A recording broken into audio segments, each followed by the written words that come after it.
परळीमध्ये कराड समर्थकांचं सध्या टॉवरवरती चढून आंदोलन सुरू आहे। गेल्या अर्ध्या तासाहून अधिक काळ टॉवरवरती आंदोलन चाललंय, घोषणाबाजीही चालली आहे। परळी शहरामध्ये राणी लक्ष्मीबाई चौकामध्ये टॉवरमध्ये वाल्मिक कराडचे समर्थक चढलेले आहेत। कराडच्या समर्थकांकडून टायरची जाळपोळही करण्यात आली आहे। आमदार धस आणि क्षीरसागर यांच्यावरती कारवाई करावी अशी कराड समर्थकांची मागणी आहे। आपण पाहतोय या दृश्यांमध्ये वाल्मिक कराडचे समर्थक आक्रमक झालेले आहेत। परळीमध्ये हे आंदोलन सुरू आहे। परळी शहरातल्या राणी लक्ष्मीबाई चौकामध्ये टॉवरवरती चढून बसलेत।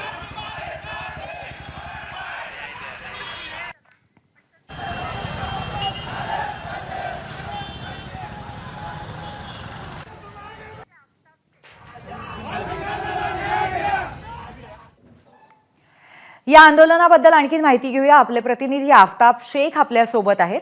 आफताब, मगासपासून हे आंदोलन सुरू आहे, पण आता आक्रमकता वाढल्याचं दिसतंय आणि या सगळ्याबद्दल हस्तक्षेप करायला तिथे प्रशासन पोहोचलंय का?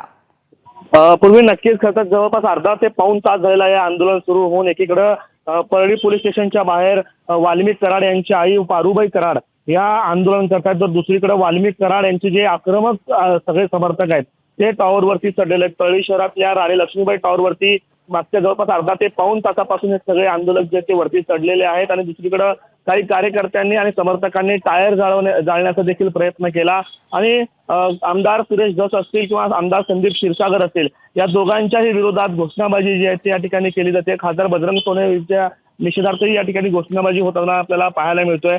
आपल्याला माहिती आहे की सगळ्या संतोष देशमुख हत्याकांड प्रकरणामध्ये आमदार सुरेश धस, संदीप क्षीरसागर आणि बजरंग सोनवणे या तिन्ही नेत्यांनी मोठा आवाज उठवलेला होता आणि वाल्मिक कराड यांना कुठेतरी या सगळ्या प्रकरणामध्ये खेचण्याचा प्रयत्न या नेत्यांनी केलेला होता आणि त्यामुळे या नेत्यांच्या विरोधात हे आंदोलन सध्या सुरू असल्याचं आपल्याला चित्र पाहायला मिळतंय। संतप्त कार्यकर्त्यांनी टायर जाळला आणि जसं पद्धतीने तुम्ही विचारलं की पोलिसांचा अतिरिक्त कुमक जी आता परळीकडे रवाना करण्यात आली आणि परळीमध्ये पोलीस बंदोबस्त जो आहे तो सध्या वाढवण्यात येतोय।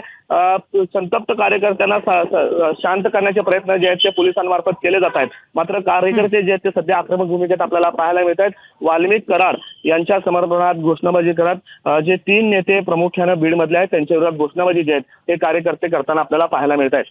पूर्वी आफताब, राणी लक्ष्मीबाई चौकामध्ये हे आंदोलन सुरू झालेलं आहे आणि त्याचबरोबर काही प्रमाणामध्ये हिंसक सुद्धा त्याच्या संदर्भात घटना घडत आहेत, तर आता फक्त या भागापुरतंच हे आंदोलन मर्यादित आहे का? अजूनही कुठे अशा पद्धतीचं आंदोलन होत आहे? जनजीवन जे आहे परळीतलं ते सामान्य आहे का? पूर्वी जी आता प्राथमिक माहिती मिळालेली आहे त्यानुसार परळीमधल्या फक्त या दोन चौकांमध्ये दोन मुख्य ठिकाणी अर्थात पोलीस स्टेशनच्या बाहेर शांततेत आंदोलन सुरू आहे ते पारुबाई कराड यांचं, तर दुसरीकडे जे संतप्त कार्यकर्ते आहेत ते राणी लक्ष्मीबाई टॉवर चौकामध्ये आंदोलन करतायत। इतर ठिकाणी कुठल्याही पद्धतीचं आंदोलन होत असल्याची माहिती आतापर्यंत प्राप्त झालेली नाहीये, मात्र संपूर्ण बीड जिल्ह्यामध्ये देखील अशा पद्धतीची कुठल्या आंदोलनाची स्थिती पाहायला मिळाली नाही। केवळ परळीमधल्या दोन ठिकाणी आंदोलन सुरू असल्याची माहिती आपल्याला मिळते, तर दुसरीकडे केज न्यायालय परिसरामध्ये जिथं वाल्मिक कराडला आता काही वेळामध्ये हजर केलं जाणार आहे त्या ठिकाणी देखील पोलिसांनी बंदोबस्त वाढवलेला आहे आणि दुसरीकडे परळीमध्ये देखील पोलिसांचा मोठा बंदोबस्त जो आहे तो या ठिकाणी आता तैनात केल्याची माहिती मिळते। पूर्वी धन्यवाद आफताब, वेळोवेळी या संदर्भात अधिक अपडेट्स घेत राहू। तुर्तास धन्यवाद आपण दिलेल्या माहितीबद्दल। एबीपी माझा, उघडा डोळे बघा नीट।